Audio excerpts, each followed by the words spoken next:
Hello and welcome to GS clarity. स्वागत है आप सभी का जीएस क्लैरिटी में। इस वीडियो में हम बात करेंगे फेडरलिज्म संघवाद के बारे में।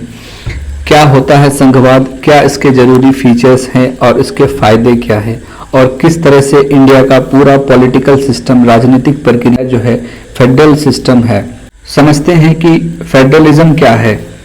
देखिए, एक पॉलिटिकल सिस्टम है जिसमें सरकार की जो पावर होती है वो दो स्तर पर होती है, सेंटर लेवल पर और रीजनल स्टेट लेवल पर होती है। इसके जरूरी फीचर्स में पहला फीचर्स यही होता है कि सेंटर और स्टेट दो गवर्नमेंट होनी चाहिए, जिसमें संविधान सर्वोपरि होनी चाहिए, सुपरमेसी होनी चाहिए, रिजिड कॉन्स्टिट्यूशंस होनी चाहिए। क्यों होनी चाहिए ये दोनों फीचर्स? क्योंकि स्टेट और सेंटर अपने हिसाब से संविधान की को चेंज ना कर सके, इसके लिए। चौथा जो फीचर्स होनी चाहिए, पावर दो स्तर पर डिवाइडेड होना चाहिए। इस बात का जिक्र कॉन्स्टिट्यूशंस में होना चाहिए, ना कि कोई ऑर्डिनरी लॉ केंद्र बनाकर राज्य को पावर दे। इंडिपेंडेंट जुडिशरी, स्वतंत्र न्यायपालिका होनी चाहिए। न्यायपालिका ना ही लेजिस्लेटिव पर डिपेंड होनी चाहिए, ना ही एग्जीक्यूटिव पर होनी चाहिए। इसके कारण यही है कि अगर सेंटर और स्टेट पर किसी बात को लेकर कॉन्फ्लिक्ट हो जाता है, मनमुटाव आ जाता है, तो इंडिपेंडेंट कोई तीसरा पार्टी होनी तो चाहिए इन दोनों को मिलाने के लिए। इसलिए हमें एक स्वतंत्र न्यायपालिका इस सिस्टम के अंदर होनी चाहिए। फेडरल सिस्टम में ये एक जरूरी फीचर है। बात करते हैं इससे फायदा क्या है। फेडरल सिस्टम अगर कोई भी देश अपनाता है तो उससे क्या फायदा है। देखिए, फेडरल सिस्टम का जो पहला फायदा है कि कोई भी देश जिसमें सोसाइटी प्लूरल हो, जिसमें कई तरह के कल्चर हो, संस्कृति हो, कई भाषा बोलने वाले हो, कई धर्म जाति के लोग हो, उनके लिए ये मोर इफेक्टिव तरीके काम करता है। कैसे? इसमें हमने कहा कि दो स्तर पर सरकार होती है, सेंटर पर और स्टेट पर। स्टेट की जो सरकारें होती है वो लोगों की क्या नीड है, क्या डिमांड है, क्या ज़रूरतें हैं, किस तरह की उनकी संस्कृति है, उनकी क्या भाषा है, इन सब चीज़ों से, मतलब लोगों से वो ज़्यादा जुड़ी हुई होती है क्षेत्रीय लेवल पर। इससे होता कि लोगों के कल्चर, उसकी लैंग्वेज, उसके रिलीजन्स का सरकार उसको वैल्यू करती है, कद्र करती है। उसको हो सकता है कि कोई यूनिक हो कल्चर, कोई यूनिक हो, कुछ बाकी जो मुख्य धारा के जो समाज है उससे एक अलग हटकर कोई कल्चर हो किसी जाति धर्म का, तो उसको वो प्रोटेक्ट, बचाने की कोशिश करती है, प्रोटेक्ट करती है। इस वजह से ये ज़्यादा सक्सेस होती है प्लूरल सोसाइटी में।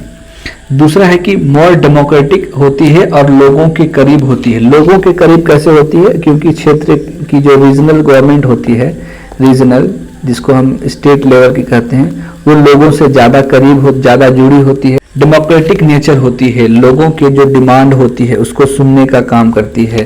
जैसे हम अपने MP MLA रिप्रेजेंटेटिव भेजते हैं तो वो हमारे बातों को ज़्यादा अच्छे से रखते हैं, हमारे क्षेत्र के नेता, इसलिए मोर डेमोक्रेटिक होती है।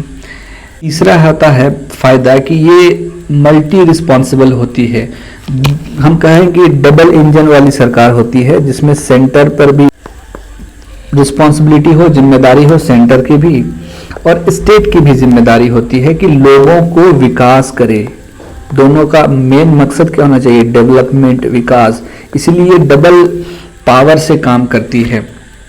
ये एक दूसरे के पावर को चेक कर सकती है कि स्टेट सेंटर पर कोई ऐसा पावर ना बनाए जो सेंटर की रूल्स रेगुलेशंस को हार्म करे, या सेंटर कोई ऐसा स्टेट पर पावर ना बनाए। इसके लिए एक दूसरे के पावर को चेक करने का भी ये पावर होती है, बेनिफिट होती है। अब बात करते हैं कि कुछ एग्जाम्पल्स की, जिसमें फेडरल के एग्जाम्पल जो सक्सेस हैं, सफल हैं, और कुछ ऐसे देश जो फेडरल को अपनाए, इस सिस्टम को अपनाते हैं लेकिन वो असफल होते हैं। USA सबसे बेहतरीन एग्जाम्पल माना जाता है फेडरल सिस्टम का।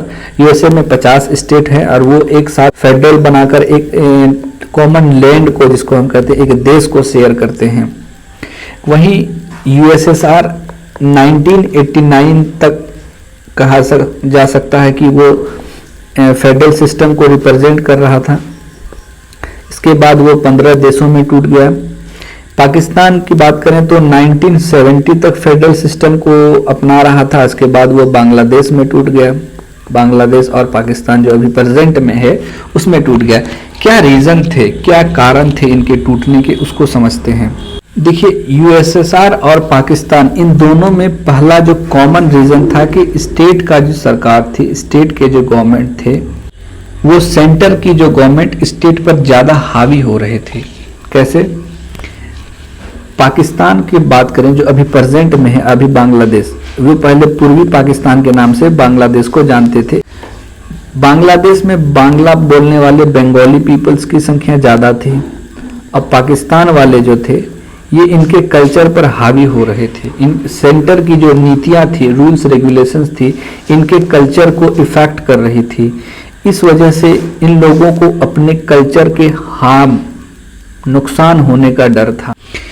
इस वजह से ये फेडरल सिस्टम टूट गया। इसी तरह कुछ रसिया का भी सेम ही रीज़न है कि सेंटर की जो गवर्नमेंट है वो स्टेट के जो गवर्नमेंट, जैसे कि यहाँ कजाकिस्तान हो या उज्बेकिस्तान, तुर्कमेनिस्तान या फिर इधर जॉर्जिया, आर्मेनिया, अजरबैजान को ले लें, अभी यूक्रेन से जो कॉन्फ्लिक्ट चल रहा है, तो इन सब जो छोटे छोटे स्टेट थे, इनके कल्चर ये जो मेजॉरिटी वाले कल्चर से काफ़ी ज़्यादा अलग थी और ये मेजॉरिटी वाले इस पर ज़्यादा डोमिनेट हो रहे थे, ज़्यादा मतलब इस पर हार्म हो रहे थे। इस वजह से इनको लगा कि हमारे कल्चर को तो खतरा है इनसे साथ रहने में।